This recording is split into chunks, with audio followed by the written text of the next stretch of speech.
छोटी तो वड्डी ऑफर भाई होरी ने ला दी है जनाब। ए जेड़ा बन्नू तुहानू नजर आ रहा है ये बन्नू नहीं कोई बलाश है, ये इन्होंने बना दी है। हाँ जी भाईजान, हाँ जी, ये भाईजान फुल साइज बन्नू बना पिया। हाँ जी। पाकिस्तान में मैं तो यही कहूँगा भी इस तो वड्डा बन्नू तुसीं नहीं वेख सकते अच्छा पूरे पाकिस्तान है। वाह जी, ਇਹਦਾ ਜਨਾਬ ਨਾ ਜੀ 5 ਦਾ ਫਰੇਮ ਲੱਗਾ ਪਿਆ। हाँ जी 5 ਦਾ 5 ਬਾਈ 5 हाँ जी। ਇਹ ਫਰੇਮ ਲੱਗਾ ਪਿਆ। ਇੱਥੇ ਕਾਬਲਾ ਇੱਕ ਇੱਕ ਹੁੰਦਾ ਹੈ, ਇੱਥੇ ਕਾਬਲੇ ਦੋ ਦੋ ਇਕੱਠੇ ਪਾਏ ਪਏ। मजबूती ਠੀਕ ਆ ਜੀ, ਮਜ਼ਬੂਤੀ ਵਾਸਤੇ।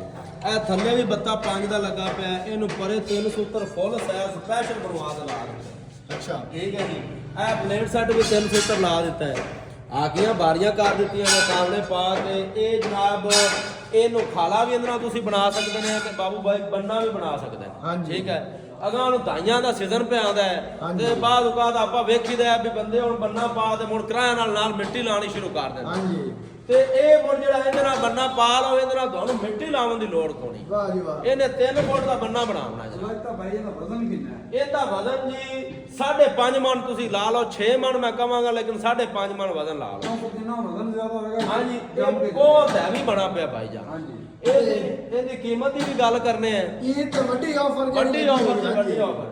ਇਹ ਅਗਰ ਵੇਖਿਆ ਜਾਵੇ ਤੇ 1,20,000 ਦਾ ਵੀ ਤੁਹਾਨੂੰ ਕਿਸੇ ਨਹੀਂ ਦੇਣਾ। ਹਾਂਜੀ। ਲੇਕਿਨ ਈਦ ਦੇ ਮੌਕੇ ਤੇ ਸਿਰਫ 90,000 ਰੁਪਏ ਦਾ ਬਣਨਾ। वाह जी वाह।